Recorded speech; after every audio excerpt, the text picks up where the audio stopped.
Welcome to the Black Doctor Collective Podcast. We as Black doctors are in a unique position. We can change our communities, healthcare, and the world. Of course, we start by changing the way we see and value ourselves. I'm your host, Dr. Shanika Horn, pediatrician and physician coach, travel extraordinaire. I am so happy to have you here and listening. So let's get into it.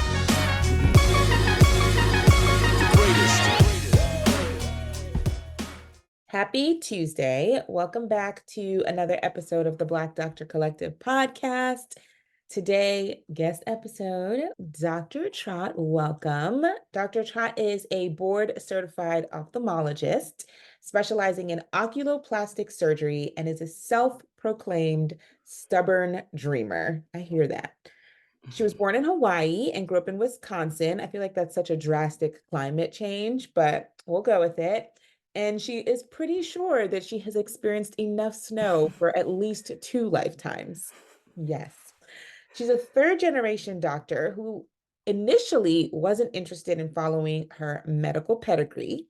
So basketball had her full attention, and she spent countless hours on the basketball court where her many nicknames like A Trot, hence we're going to call her Dr. Trot. She played Division I college basketball for her home state as a Wisconsin Badger and eventually found her way back to medicine. It just has that pull. Passionate about sharing the many journeys to medicine, she created the Dr. Goals brand and is the host of the Dr. Goals Podcast. Welcome, Dr. Trot. Hey, thank you so much for having me. Really appreciate the opportunity. Yes, I'm so excited to have you here. I feel like I should have theme music, like when I say Yeah, you got to get that going. Let's go. We need to do that. Okay, so I want you to tell us a little bit more of your backstory because, of course, you have this bio, but I think there are some unique elements to your story, including the fact that you're a third-generation physician, but that was really not your goal. So maybe let's start there.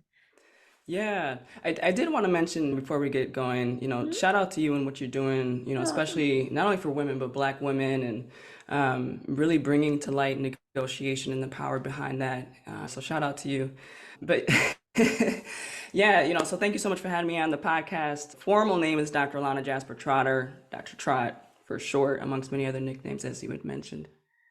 From the outside, anybody who looks at my path, my journey is going to be like, this is obvious. This is completely automatic, almost as if the bricks were laid out from the beginning. All I had to do was check off the boxes. But, if you dive deep, even just a little bit more, it's so drastic. It's so different from that. And growing up in a household where my parents are doctors, both my parents are doctors and my grandparents are doctors, you had mentioned I'm third generation. And one thing that I really take a lot of pride in is not only are there surgeons along that lineage, but also I'm a third generation female doctor. And I take a lot of pride in that. I love that. Yeah. I feel like that's a very important element to the story. Yeah, no, absolutely. Because, even just going back one generation, when my mom was in medical school, she had a baby. Okay. And I'm sure you can imagine all the things that she was told of what you should not be doing, which was being a medical student, and you should be at home and all these things. Right. And so even from hearing stories from her and seeing her show up every day as a full-time physician, I got 3 brothers. We have a big family. I have an older sister.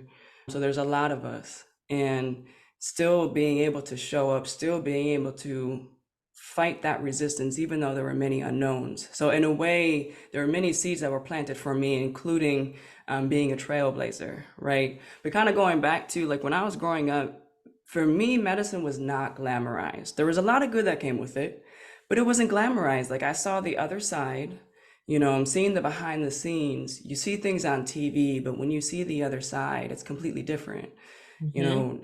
My dad, as an orthopedic surgeon, would wake up 4 or 5 o'clock in the morning. And I remember like it was yesterday, I would be in bed and I would see his headlights driving away. It was super early, 4 something o'clock in the morning. And then you fast forward an hour and I would hear my mom's heels. Mama Trot's always wearing heels, bless her. And then she birthed a tomboy, but hearing her heels because she would, catch up on charts and everything. coming home late, all the discussions. I can't tell you how many times we would be going to a movie, we would be going for a trip, and it would be halted because my dad got paged. Mm, Times, okay, quick story. Why did I get a cell phone when I was 16? Now this is going, this is the flip phone era, right? Flip right. phone. And my I never felt the lack of presence from my parents. I knew they were busy, real busy. But I got a phone because sometimes my parents would forget to pick me up from practice.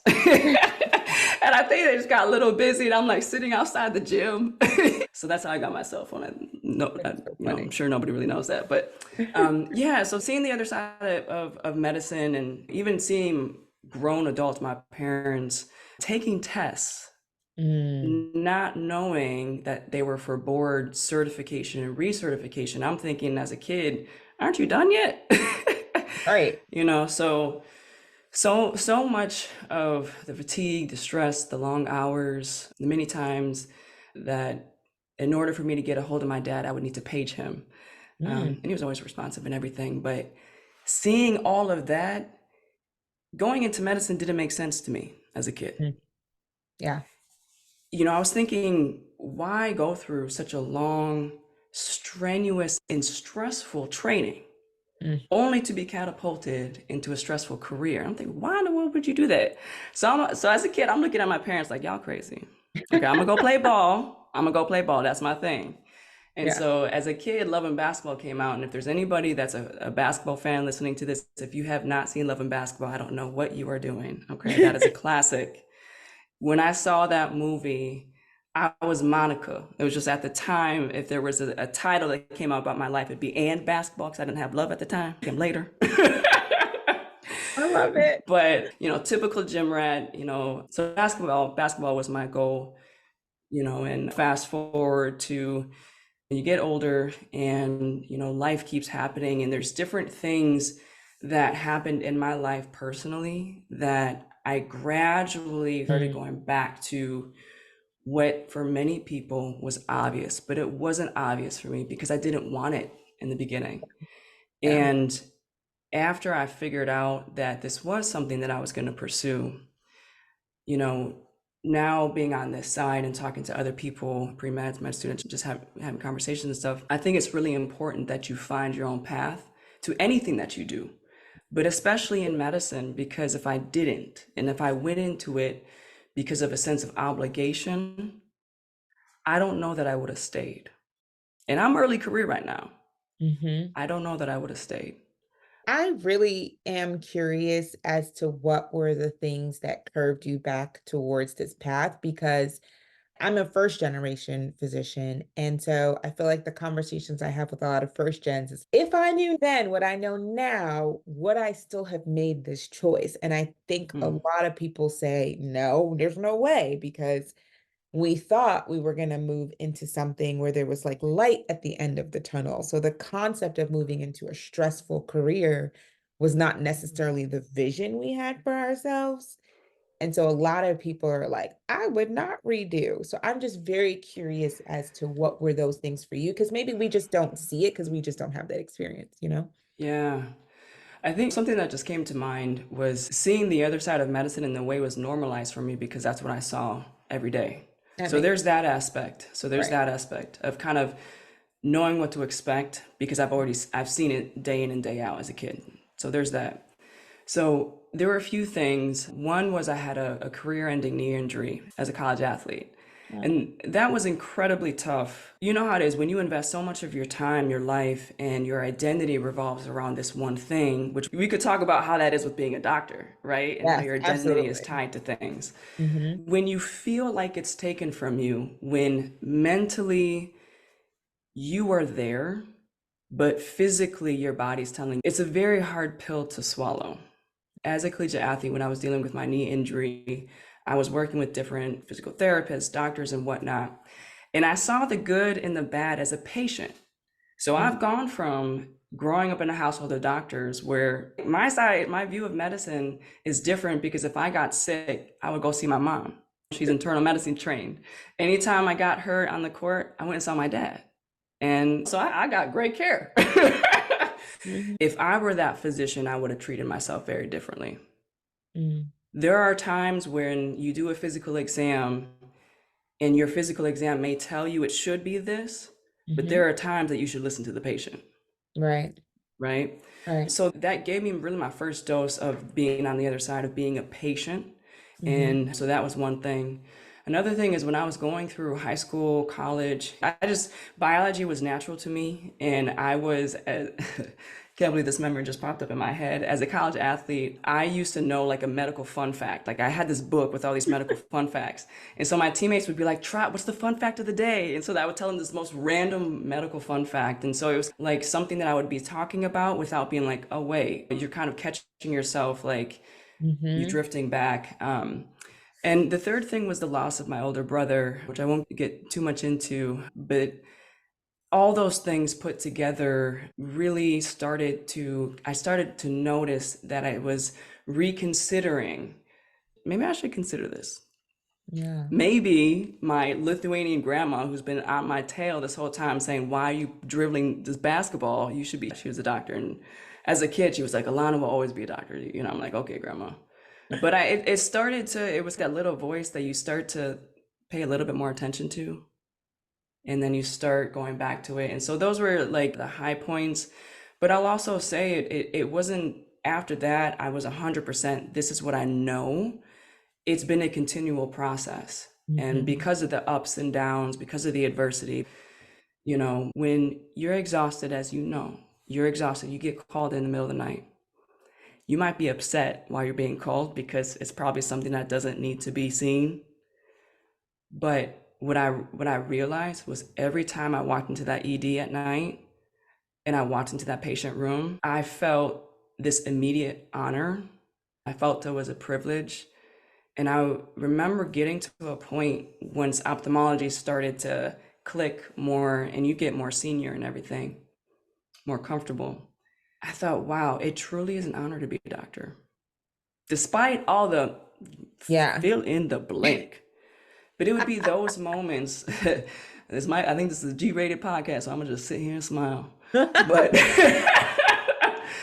yeah, so that's a long roundabout way to answer your question. There were multiple things, top three things, but I think it's such a privilege to have knowledge that you can really help somebody.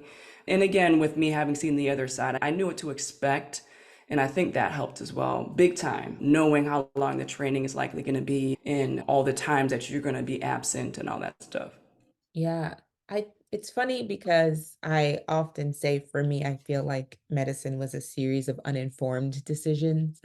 Mm, And so it's very different for me to hear the perspective of knowing what that looks like in terms of lifestyle. I feel like that's even more of a conscious choice, right? Some of us fell into it because it was glamorous hmm for us, but the opposite is true that it still has appeal even when it's not been glamorized. Yeah. And what you said about, yes, we get irritated in the middle of the night or when someone's repeating something like you're like, I already said blah, blah, blah, hmm But it's funny, it's a concept that comes up in coaching a lot, which is how can you be in service to others? Mm, And or how do you get back into service?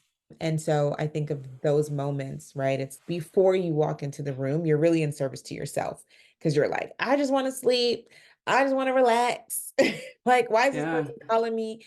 And then you walk into the room and immediately you don't have to talk yourself into it. You are immediately now in service to another person. And it takes you out of your own selfishness and into the service of that person and whatever they need at the time. And there's doctors that don't do this. So this is not true for everybody, right? hmm You can tell the difference, right? It really does make the difference between connecting to the patient and not. And Yeah. it's funny that you were like, yeah, and then I get into the room and it's like a different mindset, right? Yeah, and it's even to the point where sometimes when I show up in the ED, I'll tell the resident or whatever, if I was a little monotone on the phone, it's hard, right? You're working day in, day all the time, you're working these call shifts and you're exhausted. Hmm. And it's tough. There's so much that is not said that should be said, I feel, Hmm. about what it's like to be a doctor, the journey to being a doctor. I mean, don't even get me going on residency, okay?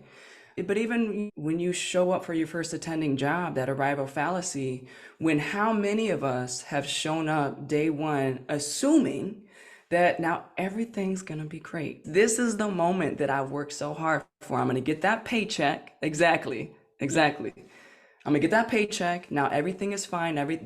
Arrival fallacy. And Yeah. now there's extra layers that we don't even think about. And thinking about how many people have left medicine.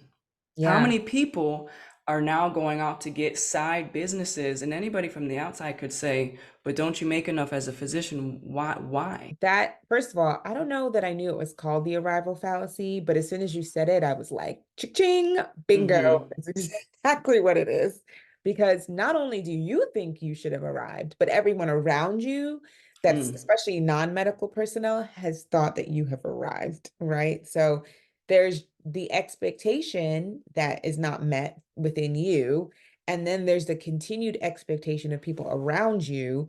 And you yeah, feel guilty, like, I should be excited to be here because I worked this hard and it's supposed to pay off, and everybody around me believes it's paid off. But at the same time, this is not what I thought I was signing up for. And right. also, it's just continuing to be difficult. So, Yeah, it's a different kind of difficult, right. right? And now if you were to ask me, would you rather be out in practice, go back to residency? Don't even ask that question. I'm gonna tell you right now. I'm residency appreciate you, but I'm good. We're going back. Cannot see me, will not find me, not gonna happen. I would rather do lots of things. I would rather Yeah. swim across the Atlantic Ocean. I'm not gonna. I'll be on the boat. I'll be supporting you. I don't know about the ocean, but You're like, oh well, but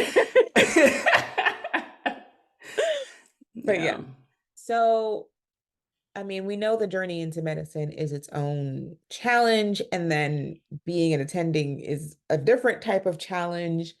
So, I guess talk to me about what your experience has been. What maybe what surprised you, even though you had some background. Obviously, you're doing a totally different field than your parents, and your experience is going to be completely different also. So I'm just curious, what surprised you? yeah. One thing that's so interesting is how you can relate to your parents so much and yet have such a completely different experience. Hmm. And one of the glaring things that stands out is going through this experience as a Black woman, going through this experience as a Black gay woman, Mm. right? And so there are conversations I can have with my parents. There are conversations that I can have with other colleagues and stuff. But sometimes it doesn't always feel quite like home until you're talking to somebody who is kind of like your own reflection. You can get bits and pieces that are helpful, Hmm. but something to answer your question that surprised me, a few things. One is to come from a space where it seems so automatic to go into this field. It really has taken me time to find my place. Okay. And what I mean by that, I'll give an example. When I was in residency, ophthalmology residency, very grateful to be trained at the program that I was and for that opportunity. But as we know, nothing in life is perfect, right? There's good and bad with everything. And we're always learning and growing in our journeys as human beings. I am pretty sure I looked at all the frames with the graduating class. Hmm. I looked at all of them multiple times. I did not see another Black woman.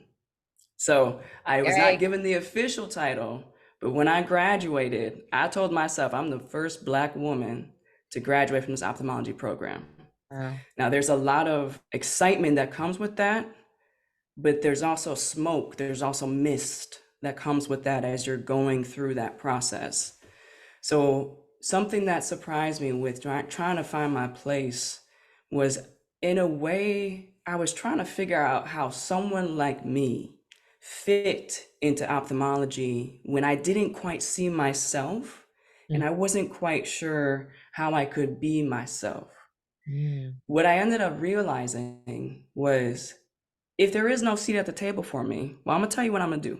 I'm gonna turn around, okay? I'm gonna put some eye protection on. But I'm gonna go ahead and make my own. I'm gonna make my own seat, and I'm gonna bring that seat up to the table because I do belong here. Mm-hmm. So maybe my seat, maybe a little bit different. Maybe my journey to this place is different. Because when I started ophthalmology, I mean, you want to call out Drake started from the bottom? I did not even know how to turn on a slit lamp. Okay, Mhm. starting ophthalmology residency, where I'm at a program where my co-residents almost seem like they were senior residents. And you want to talk about a humbling moment, moving your ego to the side, going through orientation, having your co-resident, not even someone a year above you, your co-resident, before you're about to start level 1 trauma call, show you how to use a slit lamp. And so here I am walking the halls, like, well, here we go. Yeah. So it's definitely taken a bit of time to figure out my place. And what has helped me a lot was, and this is what I really try to share with people, don't ever be afraid to be your true self. Mm. And whatever that means to you, I think that's going to mean different things to different people.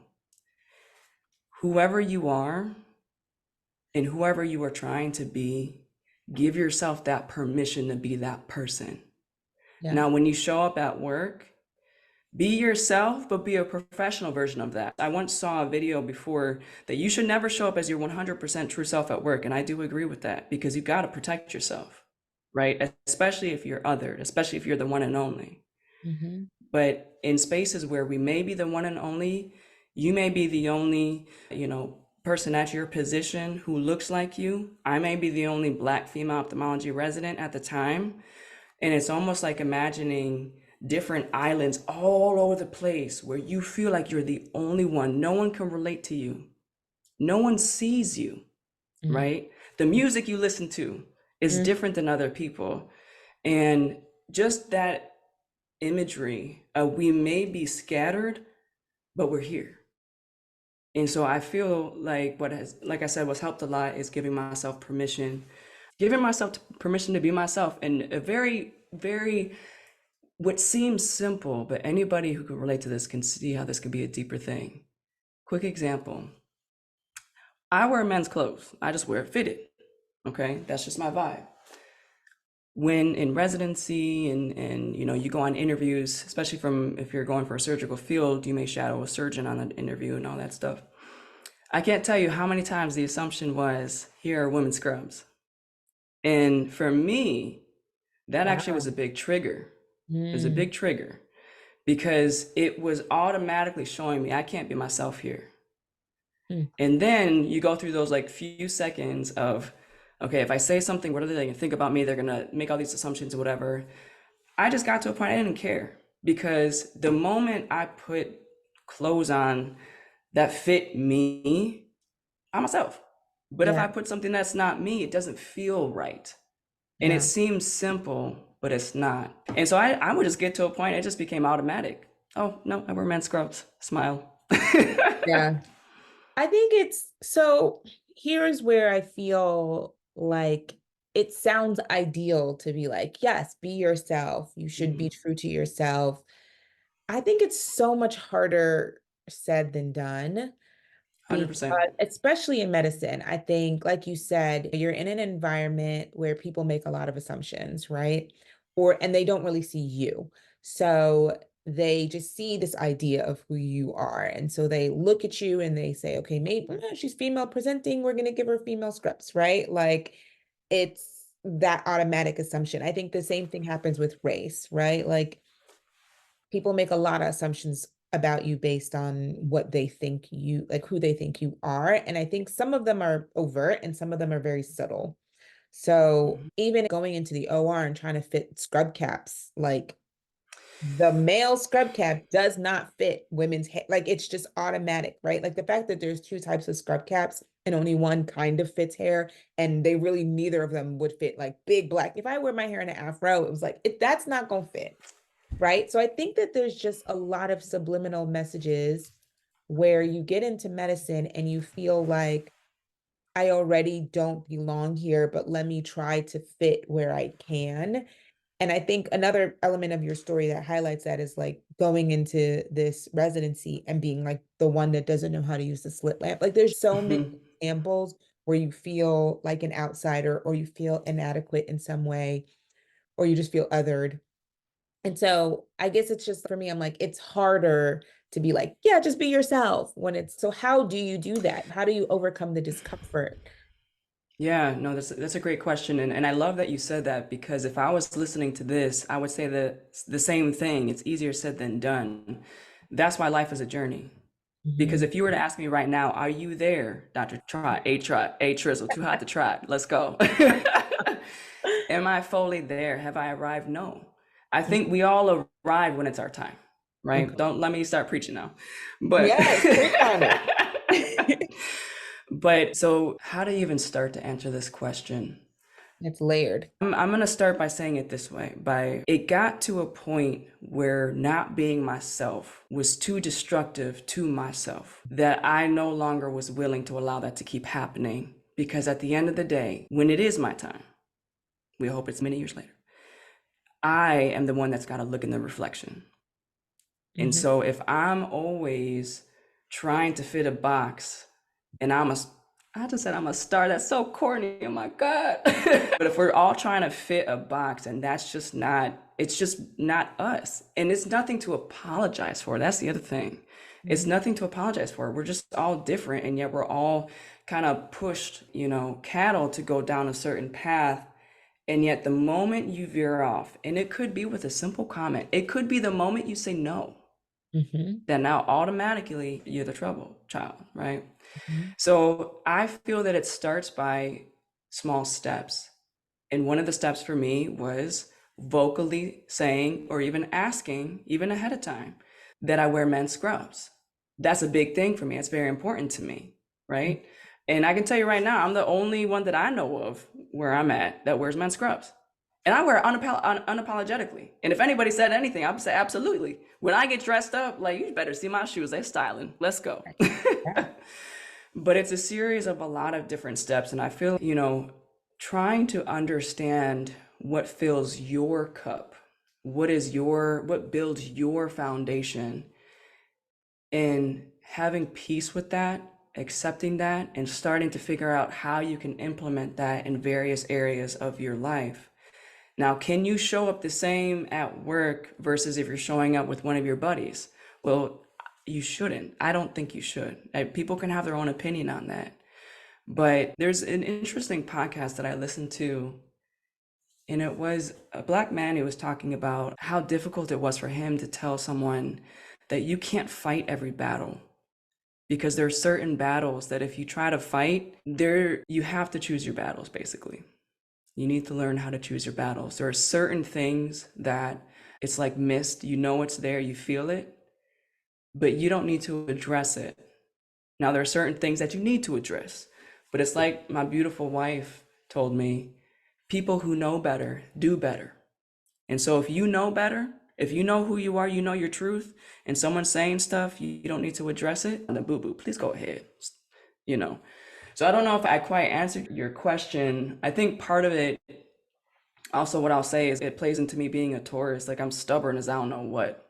I am Fellow stubborn. Torian. Let's I go. Yeah, so it's trying to understand who you are, making peace with that. I think that's a big thing. I think the first part of what you said really is the key to a lot of things. It's that there's going to be different discomforts, and you're going to have to choose which one is more uncomfortable. And so, Yeah. is it more uncomfortable to go along and really almost betray yourself and not say anything because you don't want to be trouble or you don't want to ruffle a feather? Or is it more comfortable, like uncomfortable, to speak up, right? And have a moment where maybe someone is like, but then you are loyal to yourself. And so they're both discomforts. And it's really a matter of which discomfort are you going to choose. And sometimes I compare it to a long term or a short term, because a lot of times the long term one is where you choose to suffer in silence. And Hmm. the short term is just that moment, that conversation that you have to have with someone, that moment where you do speak up. And then it may or may not peter out, but I think it's just really choosing the discomfort.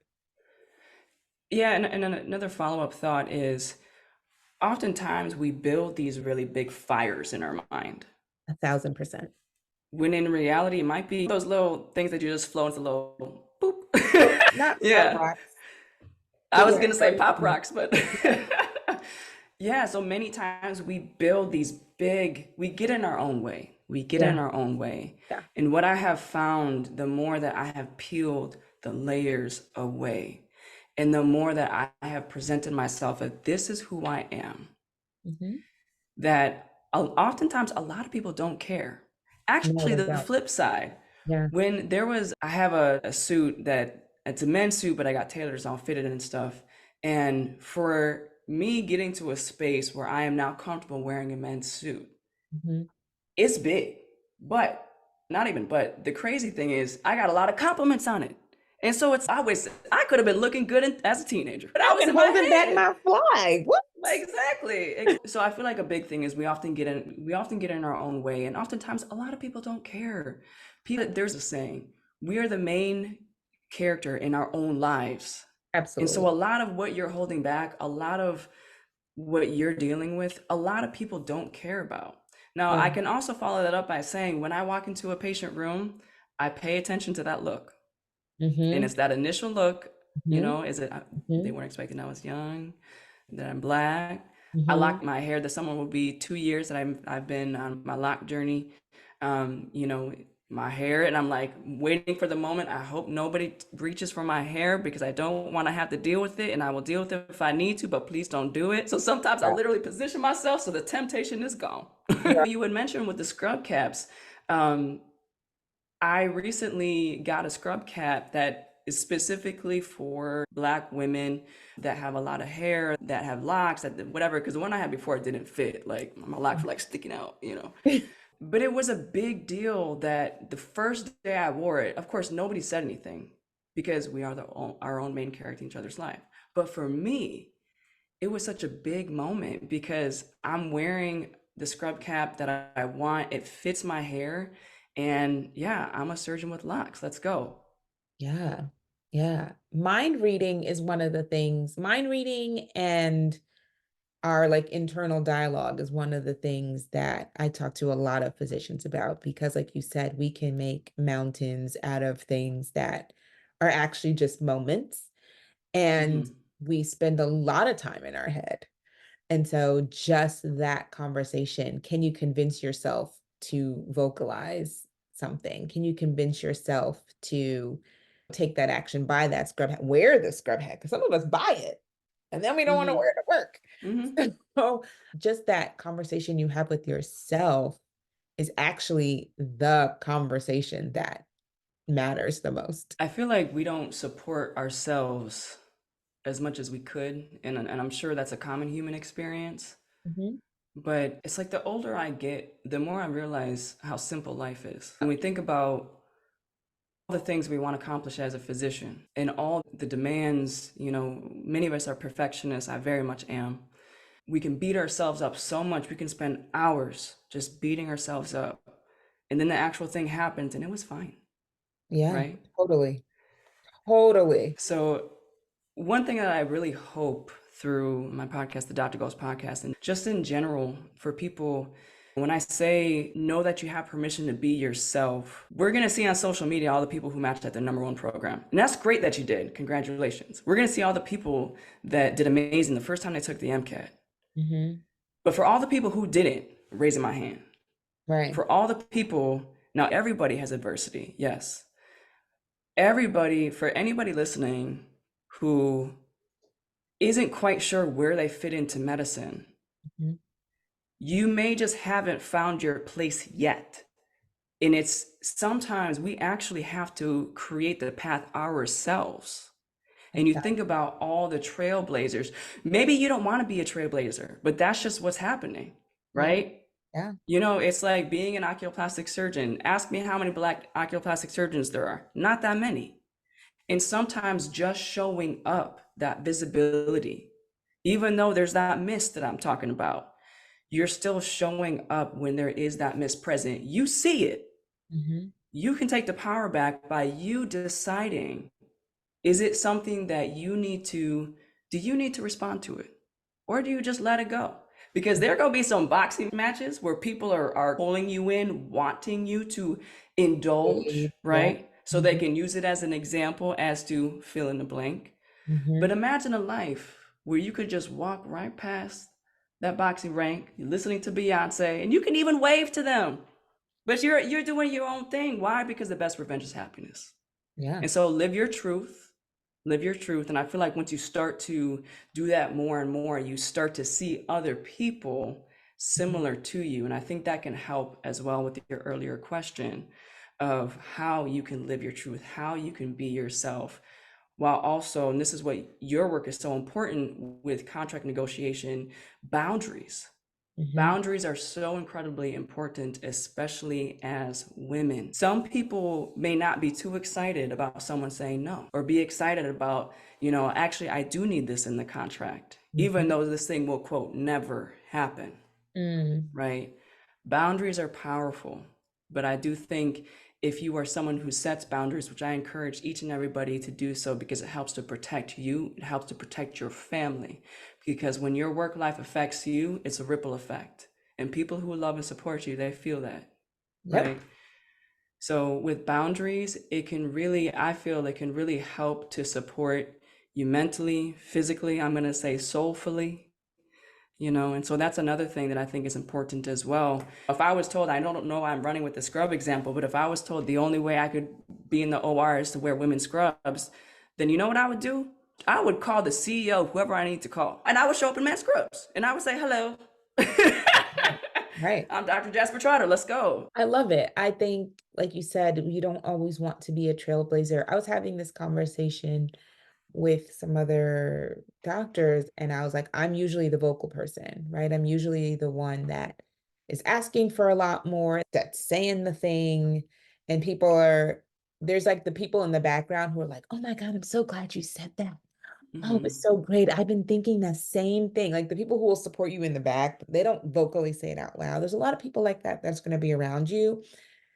And I think that for me, I'm like, I don't always want to be the person that has to say the thing, but I also know that saying the thing affects me and is important to me and my existence in a space. And so I'm like, yeah, I'm gonna do it for me, and you'll probably benefit from it. But really, I know at the end of it all, when I'm reflecting on my experience and how much I've sacrificed to be here, I don't want to go into any place where they're not going to accommodate the things that I need to be there for my own preservation and my own success, right? I have the opportunity to create that. I know exactly what that looks like. I'm very reflective on what needs to be in an environment for me to do well, for me Hmm. to want to be there long term, for me to serve the patients well, right? So, although asking sometimes doesn't feel comfortable and sometimes it feels hard, and you're like, why does it have to always be me? It also has a really good outcome. And I have actually been surprised at the people around us who take example for what I've done. Like people that I'm like, oh, like I've had a white male department chief be like, oh my God, I saw when you submitted that you only wanted to work 4 days and no weekends. And I also changed my schedule just like yours. But it won't be in the meeting, right? And it'll be like off to No, the it's side, always off to the side. But to me, I'll take it. I'm just like, I am moving the needle. And not just for me, but for people I probably won't even see the effect of it on. And that's good enough for me because it matters to me. Like it impacts my experience. That's a good enough reason for me to do it. Yeah, and the follow-up thought with that is the opposite can happen as well with a very similar end result where you could ask for something and you could have people around you upset that you had the Oh, courage a to thousand. say, to ask, to have that boundary, Yeah. and now they're snickering or, there's Commenting. resistance is what I'll say. There's that mist that's popping back up. Mhm. And then you find out weeks, months later that they're doing the same thing. Yeah. And it's, wait a minute. And so I feel like that so much of this comes back to who are you? Yeah. Why are you doing this? Right. Why you had some form of a why when you decided to become a doctor. And I feel like so much of us forget the pre-med, partly for good reason, the pre-med version of ourselves Yeah. who if we got one acceptance and it could be 2,000 miles away, most of us would go. Mhm. And yet we've been through so much that it's almost as if we lose ourselves in the process. And that's something I saw in residency a lot. I felt like it was too easy for people to lose who they were. Mm. And Yeah. then you go through that, and now you're an attending, and you're supposed to, like we talked about before, have made it and now have everything, and wonder why this doesn't feel right. And this kind of like thoughts of, so is this what I work so hard for? Right. And so this is bringing back up boundaries, because I think it's so important. Asking yourself, what do you need to fill your cup? So I'll give an example. I work 4 days a week. I didn't start out that way. But when going on interviews and stuff, and I made it very clear from the beginning that this is what I want, a 4-day work week. Of course, you use different verbiage, Yeah. but and you say it up front, because that conversation, while everything is still very positive, is a lot easier. And I think, I could be wrong, but I think it's easier to add if you wanted to work more versus the opposite and say, actually, I want to take away. Yeah. And you know what's a beautiful thing? I actually feel the weekends now. Mm-hmm. For the first time, I feel the weekends. And so if my Friday happens to be long, it's when I do surgeries and stuff, if it happens to be long, I know that I have not only Saturday, I have Sunday, but I have another day to add to Yeah. it. Yeah. So that's something that, just as an example, that was a boundary for me. And I think it's important for people to understand what they need. Otherwise, it's a snowball effect. And the next thing you know, you're going to be miserable. You're going to be stressed out.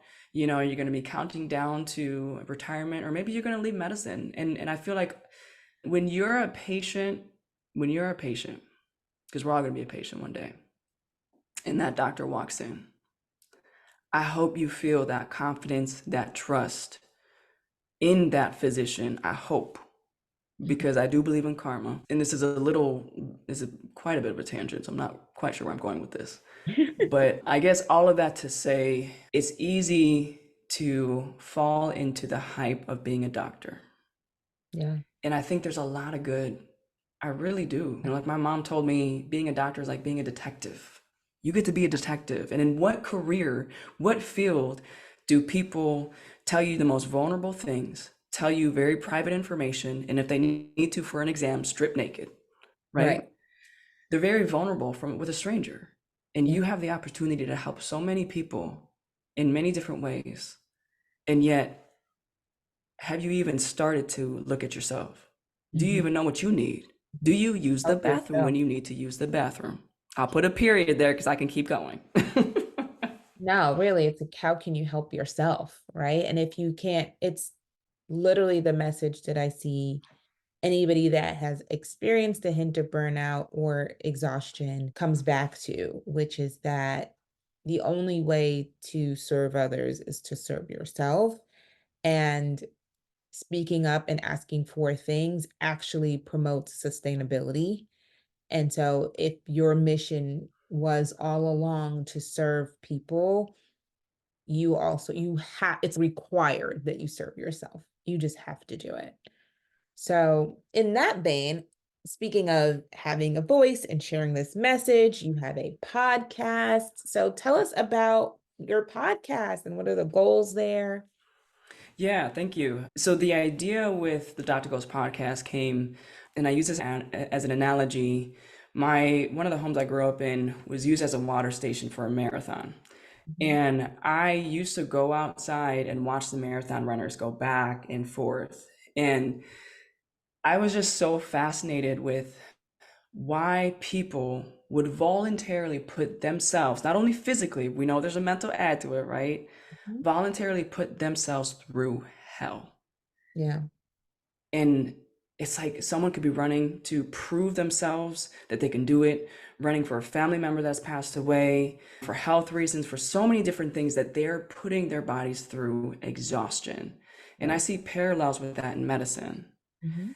Again, bringing this full circle, looking from the outside, my journey to medicine seemed automatic, as if it was handed to me. Mm. It was not handed to me. The only thing that was handed to me was seeing the other side.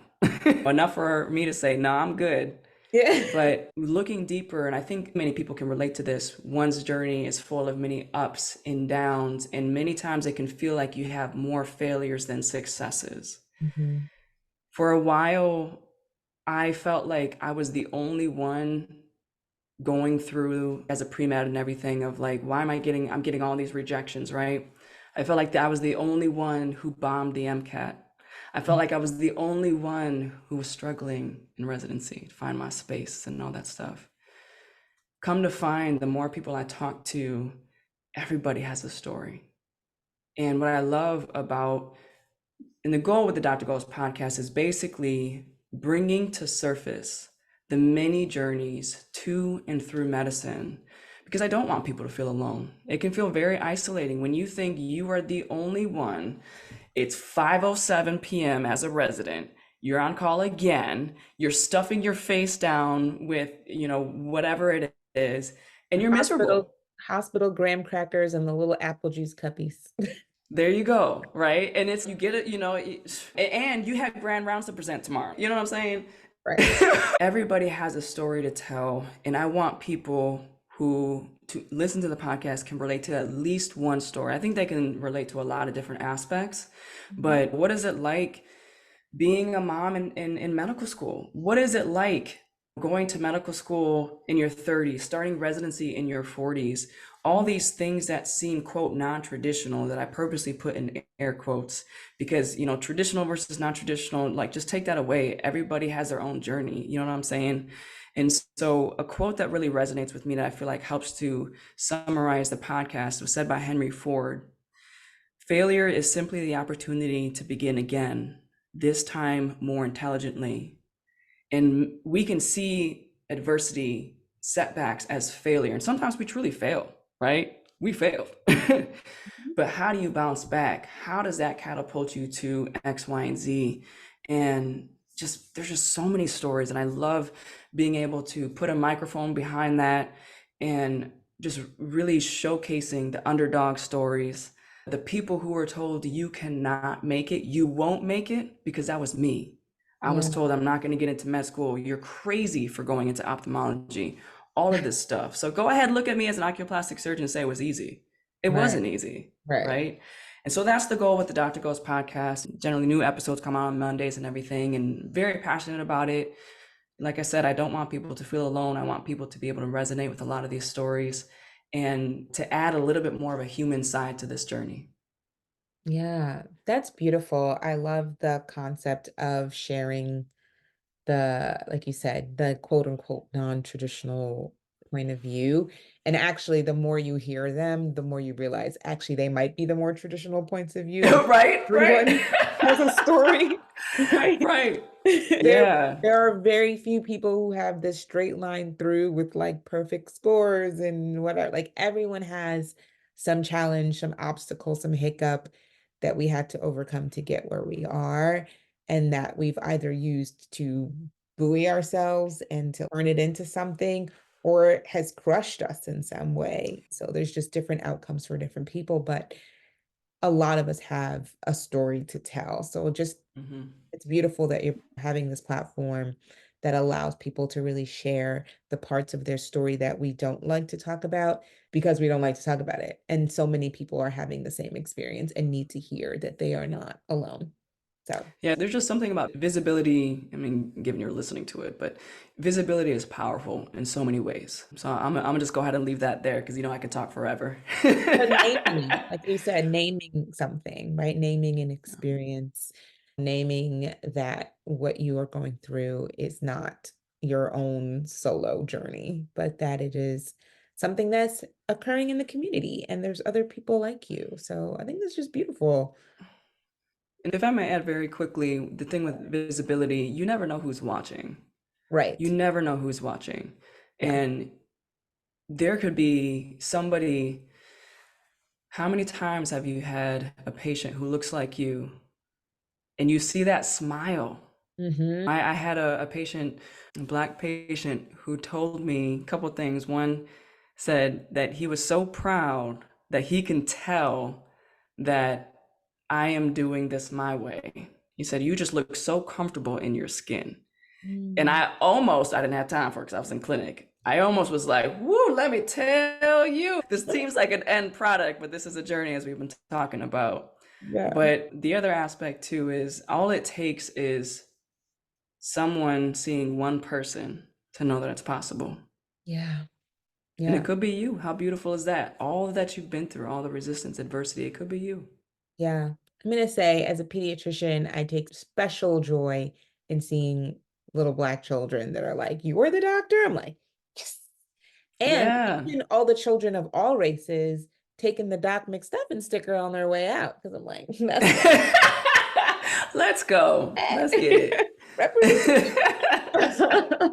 So, yeah, it's so beautiful. So, where can people find you? Where can they listen to the podcast? Yeah. So listening to the podcast, anywhere, you listen to a podcast, you can check it out. So it's the Dr. Goals Podcast. Dr. Goals is one word. And then, yeah, check me out. I am Dr. Trot on Instagram, and the Dr. Goals page is at Dr. Goals. I also am working on an app behind the scenes, Okay, actually with my brother. nice. Yeah, I'm working on it with my brother. So one of my younger brothers went into medicine, so he also got bit by the medicine bug. But my other brother, he did not, which I think is super dope. He's also finding his own path. And yeah, so we're working on an app. I can't give too many details quite yet, but if you follow me along at I am Dr. Trot, once we're able to launch and everything, you'll find out more details about it. But it's something I'm very passionate about. The idea came to me as a resident, so we're gonna see what comes of it. Oh, so stay tuned for some hot tea. You got to get on There we go. Instagram. You got to follow Dr. Trot on the gram so you are first to know, first come, first serve. That's how tea works. So I love that. Okay, so Appreciate sneak, it. heard it here first. Sneak. Yeah. That is true. That is true. Appreciate you. Let's go. Right? So yes, oh my God, I love it. So, okay. So we got some people need to follow you. We'll put all the things in the show notes. So we'll put your Instagram there. We'll for both you and for the podcast. We'll put the name of the podcast so you guys can see it. And so tune into the podcast. We do have an episode together that's gonna come down. Yes. So this is And actually round 2. Absolutely. yeah, it's true. Yeah. So, lots of good things are happening. I appreciate you coming on. I appreciate your time. I appreciate your story. So good. Well, I appreciate you as well. And thank you so much for everything that you're doing. I'm telling you, it's powerful, bringing a voice and everything. So thank you.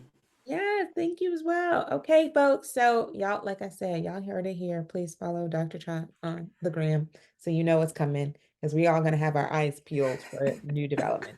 And I love the concept of doctors working in tech and doing a lot of cross work because I honestly think that we are probably the best to infiltrate all fields. We just have a lot of knowledge and a lot of perspective. So I'm always excited to hear about doctor ventures.